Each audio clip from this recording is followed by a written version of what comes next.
1,96,999 બાળકનો જન્મ થઈ ગયો હોય ત્યારે વિધાતાને પૂછવા જવું પડે કે રાવણ અમે બાળકના ભાવિ કેવા બનાવીએ? લેખ બ્રહ્મા લખે પૂછી અને જેનો હુકમ લીધા પછી વાયુ વાતા અને પવનને જ્યારે ઋતુ બદલાય અને વાવાનો સમય થાય ત્યારે પૂછવા જવું પડે કે રાવણ ક્યાં અમે શીતળ વાવી, ક્યાં અમે મંદ વાવી, ક્યાં અમે વાવાઝોડા સર્જી? આ બધું એને 49 પ્રકારના વાયુને રાવણને પૂછવા જવું પડે કે અમે ક્યાં કેવા વાવી? લેખ બ્રહ્મા લખે પૂછી જેને હુકમ લીધા પછી વાયુ વાતા અને મેઘ જળ વરહતા જેની આજ્ઞા થકી અને મેઘને વરહવાનું ટાણું થાય ત્યારે બારે મેઘને રાવણને પૂછવા જવું પડે કે રાવણ અમે ક્યાં અનાવૃષ્ટિ કરીએ, ક્યાં ખંડવૃષ્ટિ કરીએ, ક્યાં અતિવૃષ્ટિ કરીએ? પૂછવા જવું પડે. અને નવગ્રહો ઊંચ ને નીચ થાતા. નવગ્રહો ઊંચ ને નીચ એટલે ઊંચા નીચા થાય એમ નહીં, પણ જ્યોતિષ શાસ્ત્રના નિયમ પ્રમાણે મેષમાં સૂર્ય હોય એને ઊંચનો સૂર્ય કહેવાય,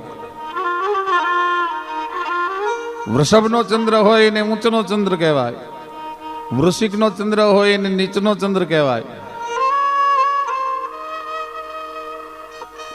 કયો ગ્રહ કહ રાશિમાં? ગ્રહને પૂછવા જવું પડે, ગુરુને પૂછવા જવું પડે, શનિને પૂછવા જવું પડે, રાહુને પૂછવા જવું પડે, કેતુને પૂછવા જવું પડે, બુધને અને ચંદ્રને પૂછવા જવું પડે કે હે રાવણ અમે કયા માણસની કુંડલીમાં કેટલા ઊંચના થઈને બેહીને કેટલા નીચના થઈને બેસી? પૂછવા જવું પડે. નવ ગ્રહો ઊંચ ને નીચ થાતા. આવો રાવણ. લક્ષ્મણ તો એની પાસે એકવાર જઈને રાજનીતિ શીખ્યા. વિચાર કરજો, રામ જેની ભલામણ કરતો હોય રાજનીતિ શીખવાની, એ પુલસ્ત કુળનો સંતાન કેટલું મહાન. લક્ષ્મણજી આવીને હાથ જોડીને એમ કહે છે કારણ કે વિદ્યા પ્રાપ્ત કરવી હોય તો હાથ જોડવા પડે. રાવણના પગ પાસે શેષાવતાર લખનલાલજી ઉભા છે. રાવણને પૂછે છે કે હે પુલસ્ત કુળના નબીરા, હે રાવણ, હે મંદોદરીના ભરતાર, તારી પાસે રાજનીતિ શીખવા આવ્યો છું. મારા મોટા ભાઈ કીધું થોડીક રાજનીતિની વાત કર. રાવણે દાંત કાઢ્યા કે મારી રાજનીતિ તો જગ જાહેર છે, તમને સમજણ ન પડી મારી રાજનીતિમાં? કે ના, ખબર નથી પડી. તો કે જાનકી હરતા જાણી લીધી મેં તો મારા ઘરની ઘાતજી. ઉદ્ભવ સ્થિતિ સંહારકારિણીમ ક્લેશારિણીમ સર્વશ્રેયસ્કરીમ સીતામ નતો હમ રામ વલ્લભામ. એ ભગવતી છે, એ સચરાચર જગતની જોગ માયા છે, મને ખબર હતી. પણ એને હું લંકામાં શું કામ લાવ્યો? સીત હરતે સીત ના રહી સીત મમ ભયો સમાજ. મને ખબર હતી. સીતાજીને અશોકવનમાં લાવ્યા પછી મેં મારા હૃદયની શીતળતા ગુમાવી દીધી છે, કારણ કે દુનિયા મને સીતાજીનો ચોર કહેશે. પણ હું જો સીતાને લાવું નહીં ને તો જગતનો નાથ મારા લંકામાં પગલા ન કરે. આ મારી રાજનીતિ હતી, એટલા માટે લાવ્યો. વિભીષણ મને ઉપદેશ દેવા માટે આવ્યો. વિભીષણને ઉપદેશ દેવાની જરૂર નહોતી, હું બધું સમજતો હતો. પણ એને મેં પાટું મારી અને કાઢી મૂક્યો, કારણ કે મને ખબર હતી કે જો વિભીષણ લંકામાં રહેશે તો મારા પુલસ્ત કુળમાં કોઈ કાગવાસ નાખનારું નહીં રહે. એટલા માટે મેં પાટું મારી અને એને કાઢી મૂક્યો. અને તમારા ભાઈને જઈને કહેજો લક્ષ્મણજી કે મેં બેઠા પૂર્વ મેં આવી શક્યો ને મુરાર. હું જ્યાં સુધી જીવતો હતો ત્યાં સુધી મેં રામને મારા લંકામાં પ્રવેશ નથી કરવા દીધો. હું બેઠા હું પૂર્વ મેં આવી શક્યો ને મુરાર. પણ રામને કહેજો કે તું બેઠા તવ પૂર્વ મેં ચાલ્યો પલા પસાર. પણ તારા દર્શન કરી મને મુક્તિ મળી છે, એટલે તારા વૈકુંઠમાં હું પલ્લા પસારીને જાઉં છું. કહેજો ગાડો ફરો ફરે. આ મારી રાજનીતિ છે. અને લંકાની ગાદીએ વિભીષણને બદલે ભગવાન જો તમે બેઠા હોત ને, કાગ બનત તમે લંકાપતિ તો મારે પાછો ગાંટો થાતજી. તમે જો લંકાના ગાદીપતિ બન્યા હોત તો મારે બીજો અવતાર લઈને તમને ઉઠાડવા માટે આવવું પડત પાછું. કાગ બનત તમે લંકાપતિ તો મારે પાછો ગાંટો. પણ રાવણનો ભાતૃભાવ કેવો કે આજ મારે તખતે મારો માડી નો જાયો તો બે વિભીષણ ભ્રાત. આ છે મારી રાજનીતિની વાતજી. એટલો લક્ષ્મણ અને રામની વચ્ચે, જ્યાં લક્ષ્મણ અને રાવણની વચ્ચે જ્યાં સંવાદ ચાલે છે ત્યાં રામ આવ્યા છે. રામ આવી ગયો કે હે રાવણ, એક વીરને સાજે એવા મૃત્યુથી તું લંકાના રણમાં પડ્યો છો, પણ તારા મનમાં કંઈક અધૂરપ રહી ગયું એવું મને લાગે છે. એવી કઈ ઈચ્છા તને મૂંઝવે છે? બોલ, હું તારી ઈચ્છા પૂર્ણ કરતો આવું. ત્યારે ફરીવાર રાવણે દાંત કાઢ્યા. ફરીવાર રાવણ હસ્યો છે. પ્રભુ, મારી ઈચ્છાને આપ પૂર્ણ કરીને આવશો? તો કહા, અસંભવ, અશક્ય છે પ્રભુ. બોલ બોલ રાવણ, શું તારી ઈચ્છા હતી? તું જે કહે ને એ તારી ઈચ્છા પૂર્ણ કરતો આવું. રાવણે કીધું કે મારા 5 પ્રોજેક્ટ અધૂરા રહી ગયા છે. મારા મનમાં જે વાતો હતી, મારી વાતો અધૂરી રહી ગઈ છે.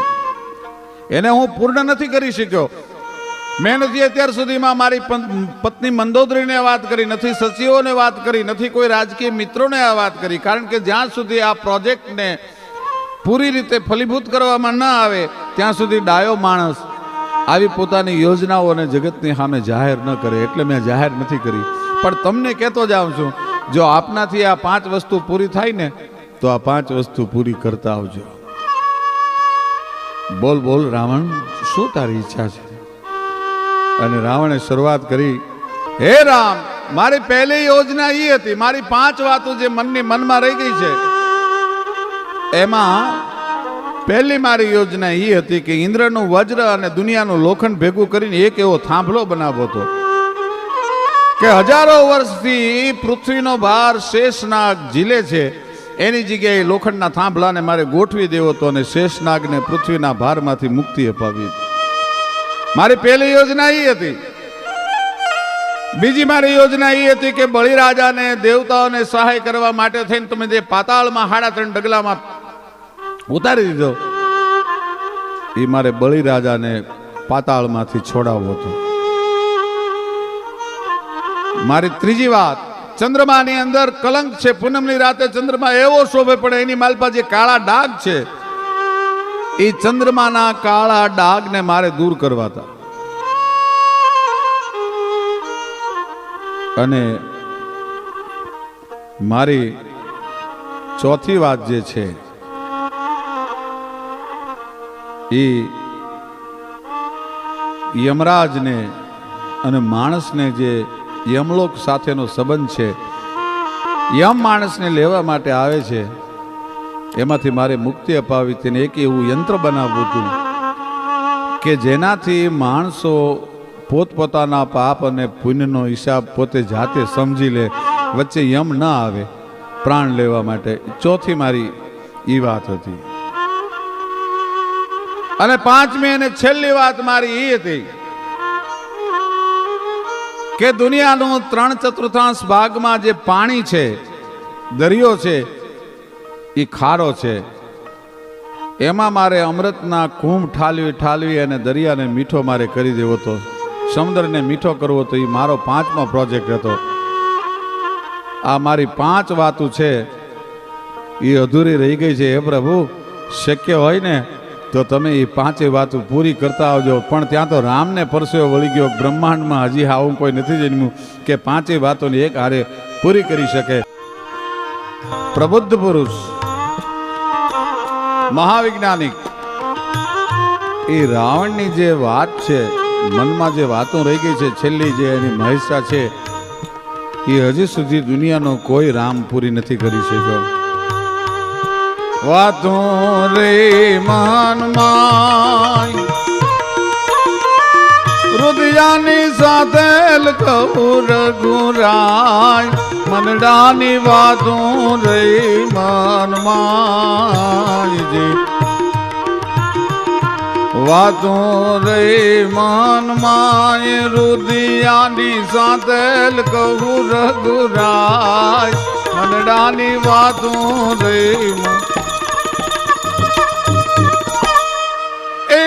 બ્રહ્મા લખે પૂછી પૂછી જનો હુકમ લીધા પછી વાજુઆતા અને મેઘ જળ વરખતા જેની આજ્ઞા થકી અને નવગ્રહો ઊંચ ને નીચ થતા. એવો છે રાવણ, પણ એને કાળે ન મૂક્યો. બાણની કલમ કરી શાહી સોણીત ની પત્ર રણ ભોમ નો ઘોર કીધો. ઈ દૈત 10 શીશ ના શીશ નો ફેંસલો રાઘવે જગ સન્મુખ દીધો. આવા મહાપુરુષોને પણ એક દી આ જગત છોડીને વયું જવું પડે છે. આવા પરાક્રમીને પણ જગત છોડીને વયું જવું પડે છે. પણ અદલ ઇન્સાફનો આ જે ફેંસલો છે એ કંઈક માણસો હસતા હસતા સ્વીકારે છે અને કંઈક માણસો રોતા રોતા સ્વીકારે છે. પણ જીયા બિન દે ઘસરીત બિન મારી એ સંભાસત પિયું બિન નારી. જીવ વગરનો માણસનો દેહ અને નદી વગરનું ગામ અને પીઓ વગરની સ્ત્રી, એ 3 વસ્તુ હારા, એ 3 વાના હારા નથી લાગતા. એમ ટીમાણા આમ દામ ઠામ બધી રીતે સુખી છે, પણ ગામના પાદરમાં નદી નથી. ઠાકોરને મનમાં વિચાર આવે છે કે મારા ગામના પાદરમાં નદી હોય તો કેવું સારું. એ નાના સા ગામડાના નાના વિહામાં વડલો ને બીજો ગોંદ રે જીરે. ગામના પાદર ખળખળ કરતી હાંજલ નદી વહી જતી હોય, નદીને કાંઠે વડ હોય, છોકરા ઓળકોળમડા રમતા હોય. ગામનું પશુધન છે એ ઝાડવાના છાંયે નદીના મીઠા મધ પાણી પી અને બેઠું હોય, અને બેહું નદીમાં હેલારા લેતી હોય, ધરામાં છોકરા ધુબકા મારતા હોય. આવું મારા ગામના પાદર ન બને. મનમાં વિચાર કરે નદીનું સર્જન કેમ કરું, હું ઈશ્વર નથી, શું કરું. એમાં બંગાળ બાજુથી એક જાદુગર આવેલો અને જાદુના ખેલ દેખાડે. ભાઈ નામ એનું ગોળિયો. સત્ય ઘટનાનો પ્રસંગ છે. એવા જાદુના ખેલ દેખાડે. ઋતુ વગરના ફળ, ઘડીક ચોમાસું દેખાડે, ઘડીક શિયાળો દેખાડે, ઘડીક ઉનાળો દેખાડે. એવા જાત જાતના અદ્ભુત ભારત વર્ષમાં કોઈ ખેલ ન કરી શકે એવો જાદુનો જાણકાર માણસ ગામના પાદરમાં આવેલો. ઠાકોર ખેલ જોવા માટે ગયા છે અને જંબુરિયાને હાકલ કરી અને ગોળીઓ જાદુગર છે એ કહે છે કે જંબુરિયા, ઠાકોર પધાર્યા છે બાપ, શિયાળો દેખાડજો. પણ ત્યાં તો આખું ગામ છે ટાઢથી થાર થાર થાર થાર જોવા મળેલું. હા જંબુરિયા આવે, ઉનાળો દેખાડતો બાપ, પણ ત્યાં તો ધોપ તાપ. ઘડીકમાં શિયાળો દેખાડે, ઘડીકમાં ચોમાસું દેખાડે. આંબાની ગોટલીની માથે ફૂંક મારે, એક ફૂંકે માથોડો આંબો થઈ જાય, અને બીજી ફૂંકે એની માથે મોર આવે, ને ત્રીજી ફૂંકે આંબાના ઝાડની માથે કેરીયું લટરલમ ઝૂલવા માંડે. ઋતુ વગરના ફળ દેખાડે. રાજાએ ઘોડિયાને કીધું, ઘોડિયા, તારા ખેલ તો અમે બહુ જોયા બાપ, પણ હું આ ગામનો રાજા છું. મારા એક મનનું સપનું અધૂરું છે. શું? કે મારા ગામના પાદરમાં નદી નથી. એકવાર કહે ઘોડિયા, મારા ગામના પાદરને કાંઠેથી, મારા ગામના પાદરમાંથી નદી વહી જતી હોય એવો ખેલ દેખાડ, તો તું જાદુગર સાચો. અરે બાપુ, જાદુના ખેલ તો ઘડી તમને અચંબામાં નાખીને અચંબો પમાડનારા હોય. નદીનું સર્જન હું ક્યાં ભગવાન હતો. કે ગોડિયા, તો તારી જાદુગીરીની માથે અને તારા મુર્શદની માથે ફિટકાર છે, તને જેને જાદુ શીખવાડ્યો. પણ ફિટકાર શબ્દ જ્યાં સાંભળ્યો, ગોડિયાએ કીધું પણ બાપુ એ ઘડી બે ઘડીના ખેલ, તમે નદીને જોઈને શું કરશો? તમને આખી જિંદગી પસ્તાવો થશે કે ઘડી બે ઘડી મારા ગામના પાદરનું નદી તો જોઈ લઉં. અને ગોડિયાએ કીધું તો કરો ગામને ભેળું, અને પનેહારીઓને કયો કે માથે પાણીના બેડા લઈ અને પાણી ભરવા માટે આવે. ઘડીક નદીના મીઠા જળ ભરી લ્યો તમારા બેડામાં. ગામ આખું હલક્યું. પનેહારીઓ હલિયું પાતળિયું ને નેણામાં નાગલી જો બન્યું હાલી જલ ભરવા પાતળિયું હાલી જલ ભરવા પાતળિયું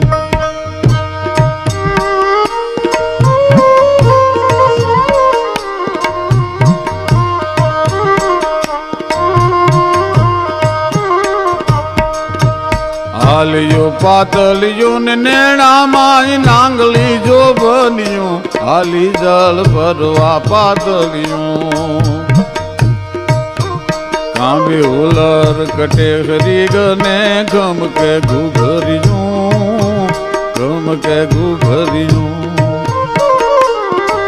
એ ગમ કે ઘુઘરિયું ને પગમાં જણ કે ઝાંઝરિયું હાલી જલ ભરવા પાતળિયું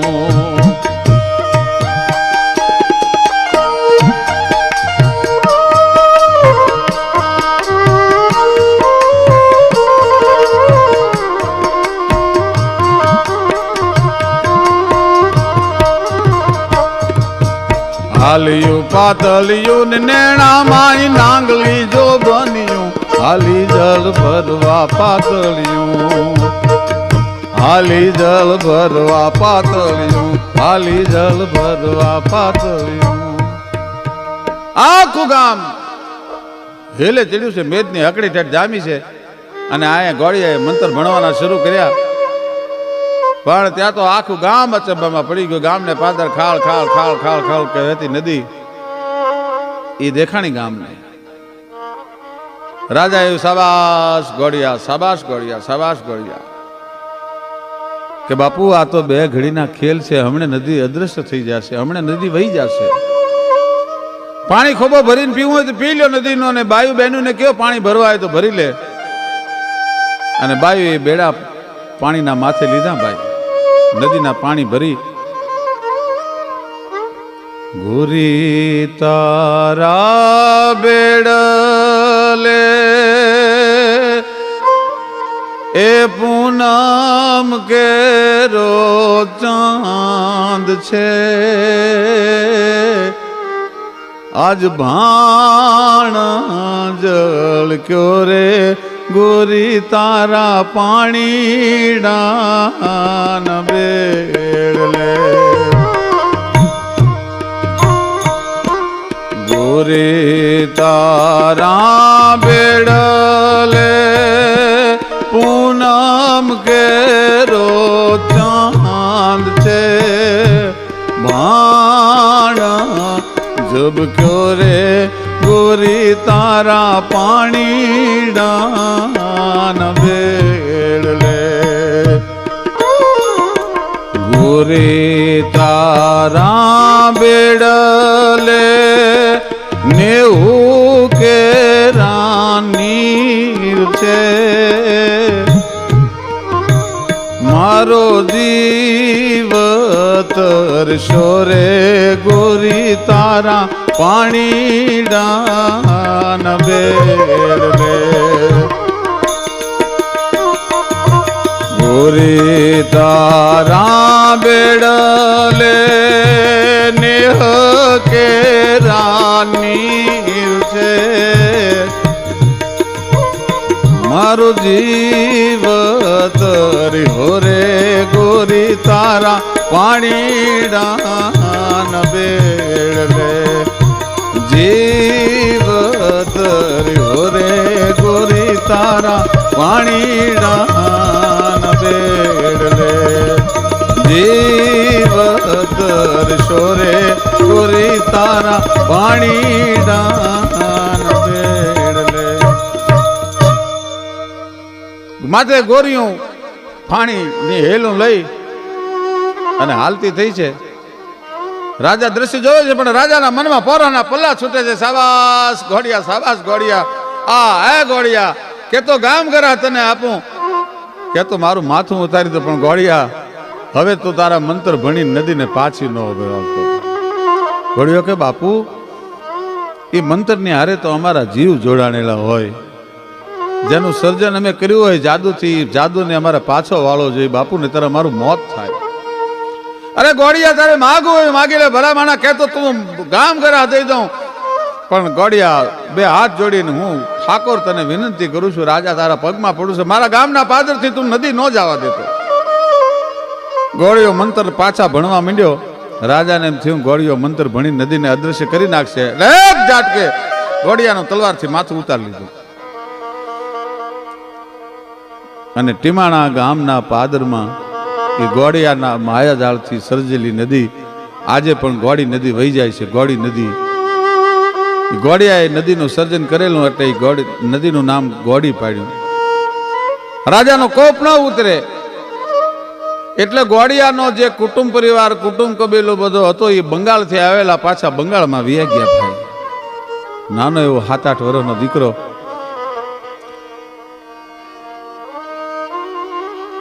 માં દીકરાને સંસ્કારના સિંચન કરે છે અને મુર્શદ જાદુના ખેલ શીખવાડે છે. આમાં એક દીકરો રમતો રમતો 7-8 વર્ષનો દીકરો ઘરેથી રમતો રમતો ગામના પાદરમાં નદીએ વહી ગયો. માને ખબર પડી મારો દીકરો જોયો, કારણ કે આંધળાની એક આંખ જેવો દીકરો. કોકે કીધું કે માં તમારો દીકરો નદી બાજુ જાતો તો, નદી બાજુ, અને દોટ મૂકી ભાઈઓ.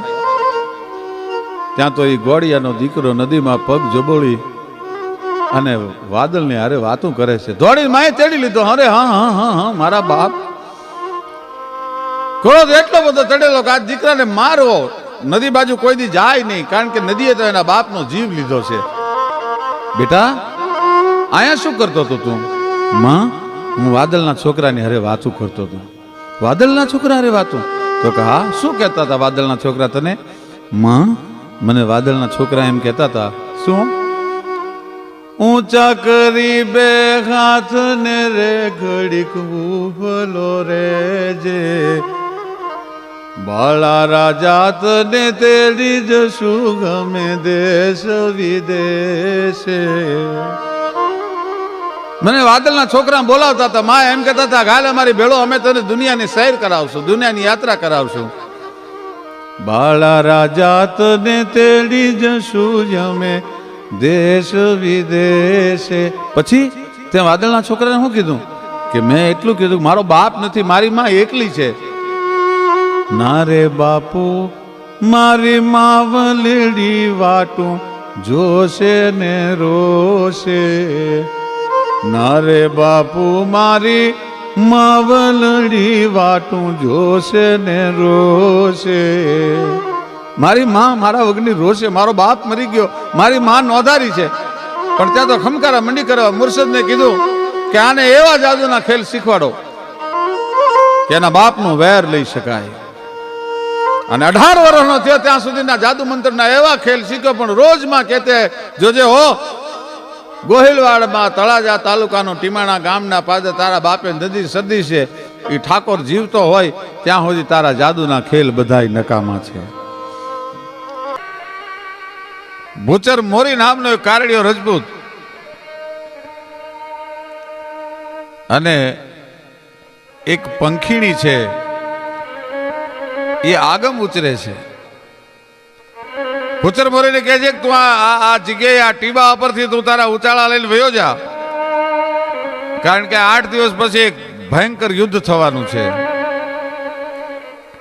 પલચર પંખણી જી કે બાતા यूं કહે ભયચર ભૂચરી જી કે આગમ ઓચરે ઓચરે આગમ દ્રોળ ભાદર. એ ભૂચર મોરીનું છેલ્લું યુદ્ધ સતાજી જામ લડ્યા છે. સતાજી જામ, મેરુ ખવાસ, રાજપૂતો, આહીરો, મેર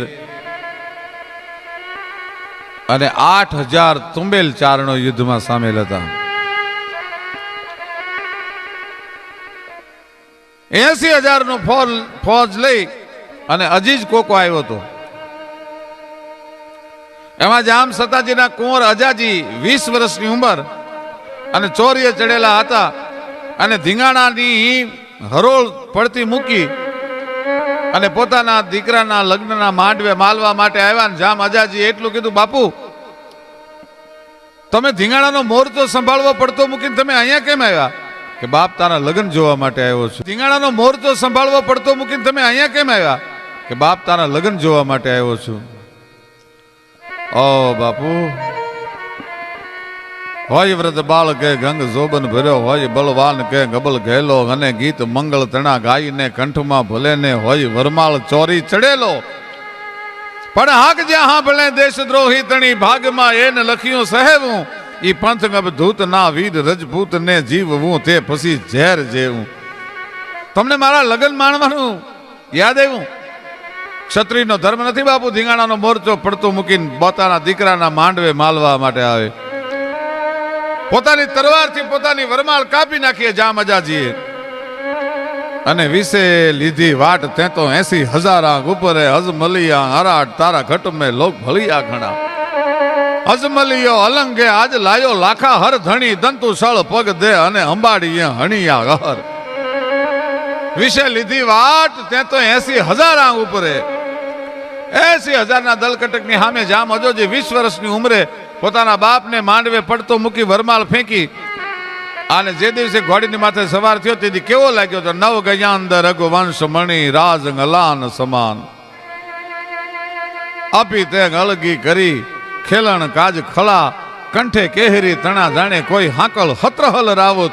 આપી તે અળગી કરી અને ખેલણ કાજ ખળા.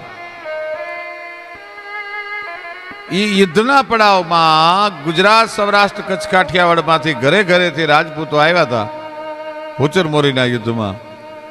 એમાં કચ્છના ભદ્રેશ્વર ગામથી મેરામણજી નામનો 14 વર્ષનો એક જુવાન, હજી ફૂટતી મોહરે, હજી જુવાની પૂરેપૂરી શરીરમાં પ્રવેશી નથી એવો કુમાર અવસ્થાનો મેરામણ કુંવર એ જામ હરદોળજીને મળે છે. અને જામ હરદોળજી કુણું પણ કાળજું કરી નાખે એવું મેણું મારે છે કે કુંવર મેરામણ, તમારે ત્યાં બધા મોટી ઉંમરના રાજપૂતો શું મરી ગયા હતા, ધીંગાણામાં કામ આવી ગયા હતા કે તમારી જેવા હજી મોઢામાં જનેતાના ધાવણ ફોરે છે? અહીંયા કઈ માસીબાનો માલ ખાવાનો નથી, અહીંયા તો દુશ્મનોની સામે લડવાનું છે. પણ મેણું કોઈને મારીએ નહીં, મેણું માથાનો ઘા. સાહેબ મેણું લાગી ગયો પણ જવાબ આપો છે જામ હળદોળને. એટલે પોતે એક જ શબ્દ ઘૂંટાણા કરે છે, હું રાજપૂત છું, હું ક્ષત્રિય છું. હરિયલ ઘરે ન હોય અને ફળિયામાં કુંજરણા ફરે, એને વયની વાટું નોય પછી કેહર બચાને કાગડા. હરિયલ ઘરે ન હોય અને ફળિયામાં કુંજરણા ફરે. રાજપૂતના દીકરાને વયની ઉંમરની વાટ જોવાની હોય, હરિયલ ઘરે ન હોય અને ફળિયામાં કુંજરણા ફરે, એને વયની વાટું નોય કેહર બચાને કાગડા. ઉતરે નંગના બત ચીત મહાવચ જય ગજ શીશ ચડ્યો ચડ્યો બદલા જન બુટ બિલોરી તણો જન જન્મ થતા જડ્યો જડ્યો મરડા જ નહીં મૃતિકા ઘટકો કુંભકાર જ ઘાટ ઘડ્યો જ ઘડ્યો દિલ શુદ્ધ જુઓ દલ પત કહે જન જાતિ સ્વભાવ પડ્યો જ પડ્યો. ઉતરે નંગના બત ચીત મહાવત જય ગજ શીશ ચડ્યો ચડ્યો. એમાં સામેની ફોજમાંથી હરદોળ જામને મારવા માટે એક રાજપૂત તૈયાર થયો છે, દગો કરી અને દુશ્મનની ફોજમાં દાખલ થઈ ગયો. જામ હળદરોળ જેવી અણહાર વાળો એમના નાના ભાઈ છે એ સ્નાન કરવા માટે બેઠા છે. અને આ જુવાને જોયું કે આ જામ હળદરોળ જ છે એટલે પૂછ્યું કે આપનું નામ? એક સેકન્ડમાં આ તો રાજપૂત ચતુરાઈ ચારણ તણી અને રીતુ રજપૂતા ઓળખી ગયો કે આ દગો છે. એટલે કીધું કે મારું નામ જામ હળદોળ છે, બોલ શું કામ છે? પણ ત્યાં તો હાથમાં ભાલો ફારક કરી અને છાતી ચીરી અને નીકળી ગયો નાના ભાઈના છાતીમાંથી. હળદોળ જામ બચી ગયા. પણ 14 વર્ષનો કુંવરડો જે ભદ્રેશ્વર કચ્છમાંથી આવ્યો હતો એને એમ થયું કે જેના માટે હું ધીંગાણા આવ્યો છું અને એને મારવા વાળો જો એમ નામ જાય તો મારી જનેતાનું ધાવણ થાયો ન થાયો કેવો ભાઈઓ. 14 વર્ષનો કુંવર પોતાની પટ્ટી નામની ઘોડીની માથે સવાર થયો. ઘણા એવું ગાય છે, હાલાજી તારા હાથ વખાણું કે પછી તારા પગ વખાણું, પછી નહીં પણ હે મેરામણ કુંવર બાપ, તારા હાથને વખાણવા કે હે પટ્ટી ઘોડી તારા પગને વખાણવા?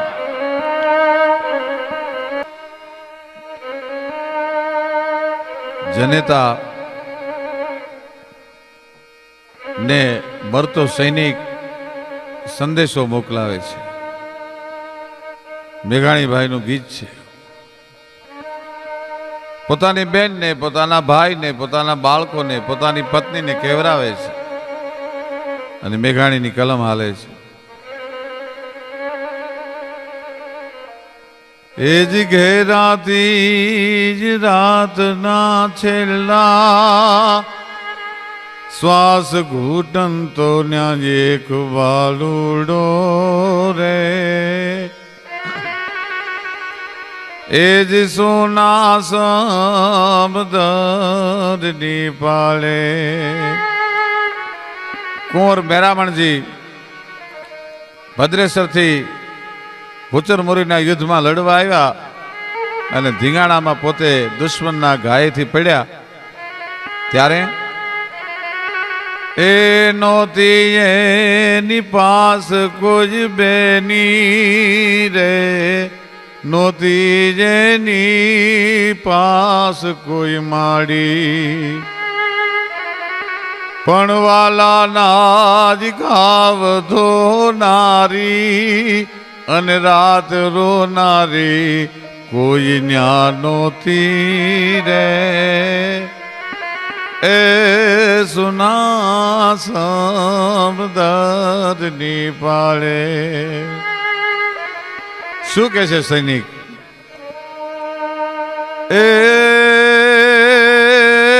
બીજું મારી બેન ને કેજે રે, બીજું મારી બેન ને કેજે. એ જ બેનલ બાજ માથડા ઢાંકી